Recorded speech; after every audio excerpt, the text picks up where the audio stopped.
Do you ever get that feeling where you just need to be by yourself? In a world that's always buzzing, always connected, the idea of choosing to be alone can seem a little strange to some. People might think you're lonely, sad, or antisocial. But what if I told you that for many, solitude isn't a punishment, it's a superpower? Today.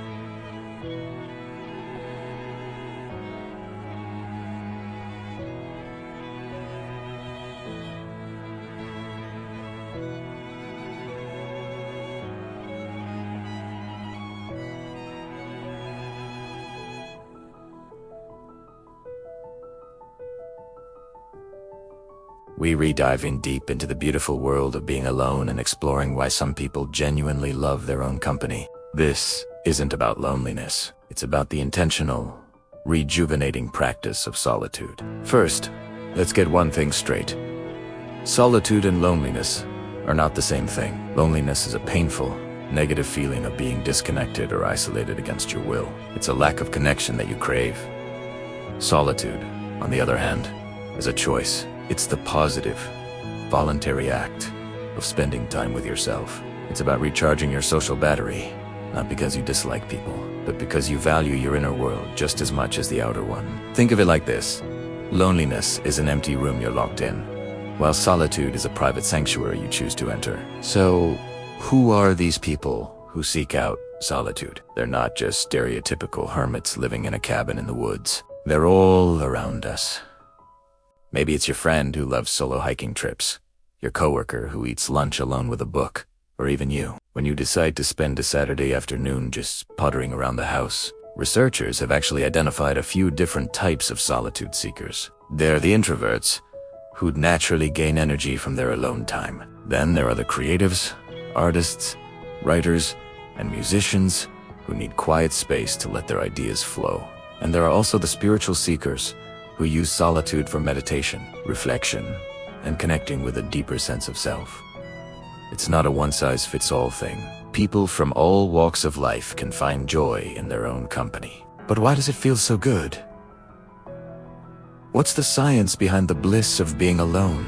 Well, it turns out our brains and bodies really benefit from these quiet moments.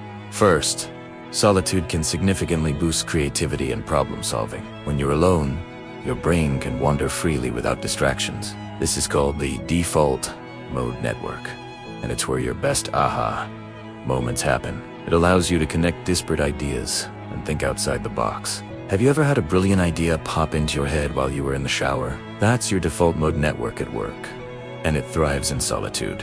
Second, being alone helps build mental and emotional resilience. When you spend quality time with yourself, you get to know yourself better. You learn to listen to your own thoughts and feelings without the influence of others. This self-awareness is the foundation of emotional regulation. You become more attuned to what you need, what makes you happy, and what stresses you out. It allows you to process emotions fully instead of just reacting to them.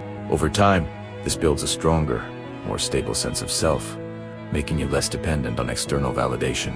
You become your own best friend, your own source of comfort. And let's not forget the simple benefit of rest and restoration. Our nervous systems are constantly bombarded with stimuli notifications, conversations, traffic, noise. Solitude provides a much-needed break. It allows your nervous system to switch from fight or flight mode to rest and digest mode. This lowers cortisol levels, the stress hormone, and can lead to better sleep, improved focus, and a greater overall sense of calm. It's like hitting the reset button on your mind. You come back to your social life feeling refreshed and more present for the people you care about. So, you're sold on the idea. But how do you actually embrace solitude? Especially if you're used to being surrounded by people. The key is to start small and be intentional. You don't need to book a silent retreat for a week. Start with just 15 minutes a day. Put your phone away, find a quiet spot, and just be. You could listen to music, sip a cup of tea, or simply stare out the window. The goal isn't to do anything productive, it's just to be with yourself. Once you're comfortable with that, you can start scheduling Solitude dates. Treat yourself the way you would treat a friend. Take yourself out for a coffee, go to a museum, see a movie, or take a walk in a park. At first, it might feel a bit awkward, like everyone is watching you. But trust me, most people are too busy with their own lives to notice. And soon, you'll start to enjoy the freedom of moving at your own pace, doing exactly what you want to do, without having to compromise. Another powerful way to practice solitude is to engage in a solo hobby. This could be anything from painting, gardening, and playing an instrument, to coding, baking, or building models. A hobby gives your alone time a gentle structure and a sense of purpose.